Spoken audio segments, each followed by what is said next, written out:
Would you ever imagine waking up in the year 2026 and playing PS2 Online? Maybe. The interesting part about all this is you can play many games online again. We don't even have to have a PlayStation 2 in front of our faces. We can just play these on our computers for the most part. Today I'm going to be doing something that I've never done in my life. The existence of me existing is something that this never took place in, which I can't believe, because for the amount of time that I had a PlayStation 2 in my possession at one point when I was a lot younger, I never once played online for a game. I don't even know if I knew what that meant. It's time to go back and experience maybe happiness and play PlayStation 2 online again. Or for me, the first time, but maybe for a lot of people, again is the right word.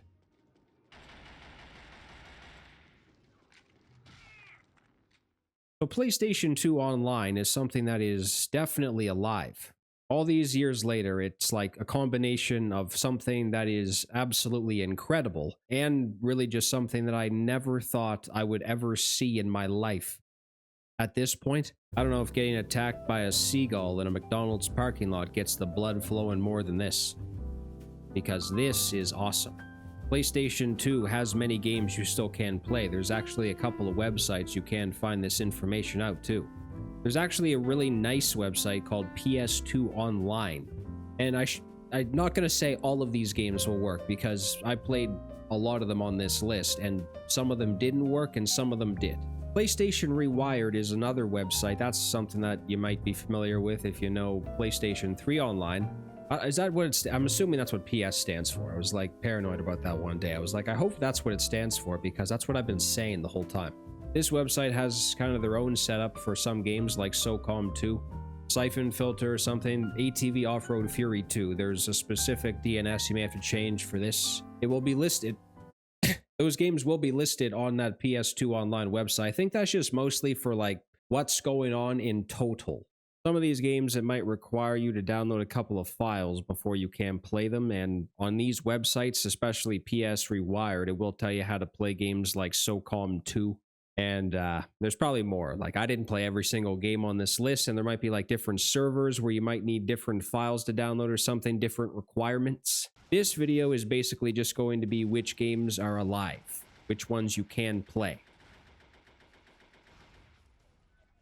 And again, before this begins, when I say that some games worked and some games didn't, I really mean that. You may look over this big list of games that are here. You might get all excited, like I did.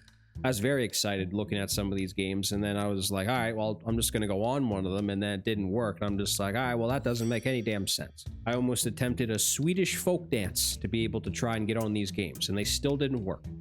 So I will be doing this on PCSX2. This is the PlayStation 2 emulator of choice. This is incredible. It's almost perfect. If you have a perfect category on the website for the compatibility page, and this is good too, like this isn't something where it's like, oh god, I have to like set all this confusing stuff up now or something. Like no, it's really very simple. And it's not just something where you just have the ability to play these games in like a higher resolution or something. It's just we can have options. We can play these games when we're sitting on our couch in the living room at 2 a.m. watching reruns of Hell's Kitchen. Why do I feel like Van and Millie should have won? Or Van or Millie, one of them.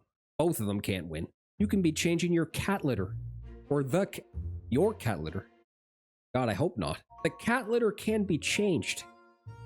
And you can play this. We don't have to be sitting in front of our TVs with an actual system in front of our faces. We're scared to death it's going to break. So I have this large paranoia now whenever I use like an actual console that's really old. I'm scared it's going to break because that just would suck for one. And that's basically it. The Confederacy is in control of a command post.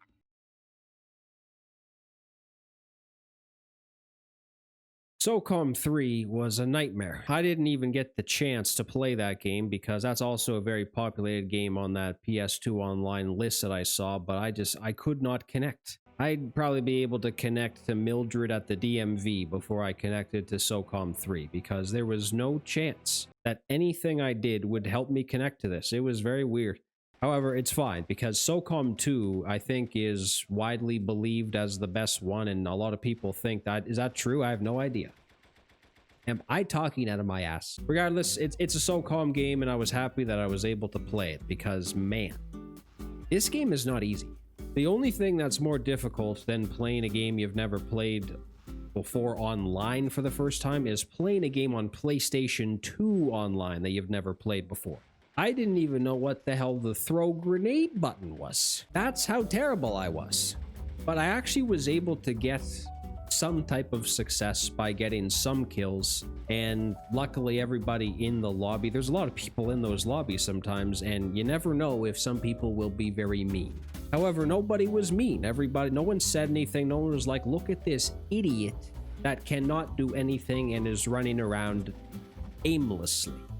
It might be hard at first, but when you play it for a little bit, you get the hang of it more and everything, and you might be able to know what's going on, like, objective-wise. For the most part, I was just following people around or staying close to them because it looked like they knew what they were doing.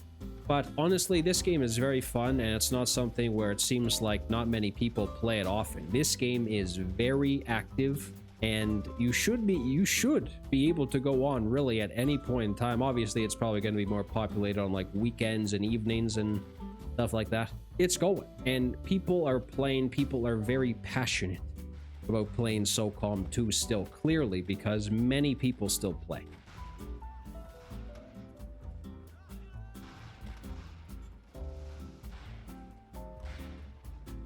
I think there was really not any other game that I wanted to play more than Midnight Club 3. Dub Edition. I don't know if there's any game I liked more, honestly, at this point that I played on the PlayStation, or no, racing game, I meant to say racing game. Racing game that I like to play more than this game. Now, this is different. This is not something where we have to do anything with PlayStation Rewired because it's a different DNS setup and everything like that. This is the actual one from the website, PS2 Online. This is an option to play in the year 2026, and this is a very large warning. If you are going to play this game, you should probably have many cars unlocked, because in every single lobby that I joined, I didn't host one, but every single lobby that I joined, every person inside of it, maybe besides like one other person, had incredible vehicles. And when I tell you that you do not stand a chance in the depths of hell to win a race in this game if you just have like one of the default vehicles you get, I mean it. I always enjoyed like the gameplay in this, right? It's not like too hard. It's not one of those games where it's hard to master the driving or something. And I always found that nice, especially when I was a lot younger. And not to mention the soundtrack is incredible. The actual tracks you race on are incredible, and just the environment, everything involved in this game is amazing. I like the dark atmosphere. There's really nothing that I hate in this game, honestly. The vehicles are amazing. I didn't have a good one to use for this specific purpose, but back in the day, this is where like racing games shined on the PlayStation 2. The customization, being able to do so many things to your vehicles just felt so insane at the time. You know, things like that, just, it really made you, I even remember thinking that at the time. Here I stand right now, talking about how Midnight Club 3 Online is an option to play in the year 2026. Can you believe it? I can't.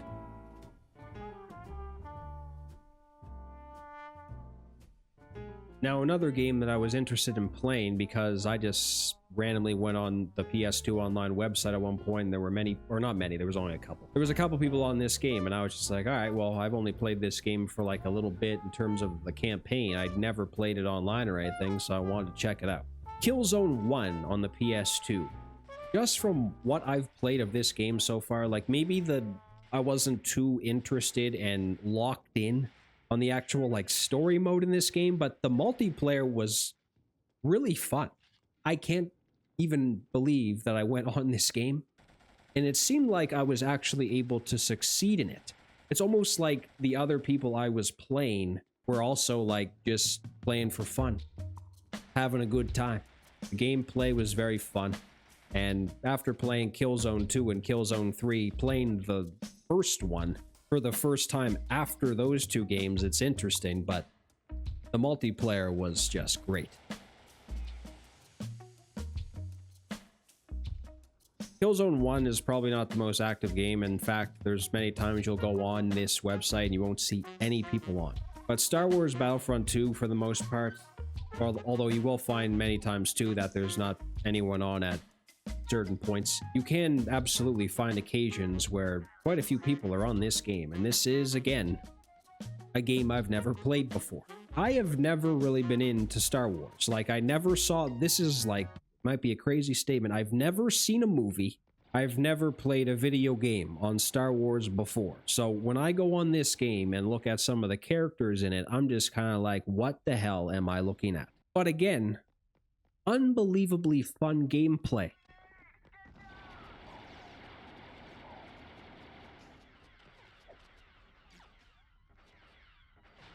The weapons are very nice. You can have this option where you just use like an assault rifle or something, or you can just use this like missile launcher type thing where you just blow everybody into the water if you hit the right shot. But for someone who's never played a Star Wars game before and has no idea really anything about the Star Wars series or anything related to it, this game was unbelievably fun.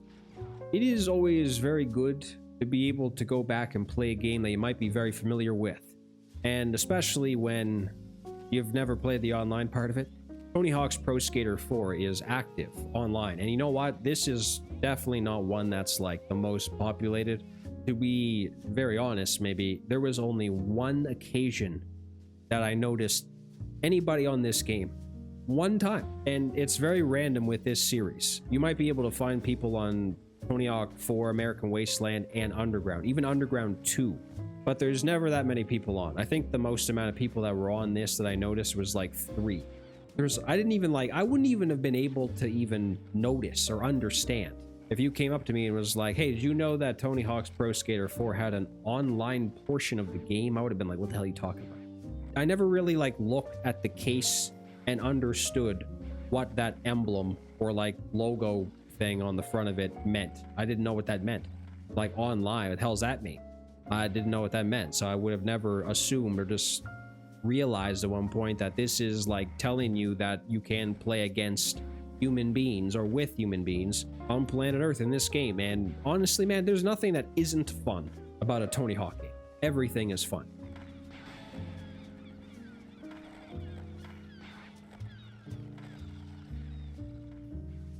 I attempted to actually play American Wasteland when I noticed somebody on that game, and even Underground 1.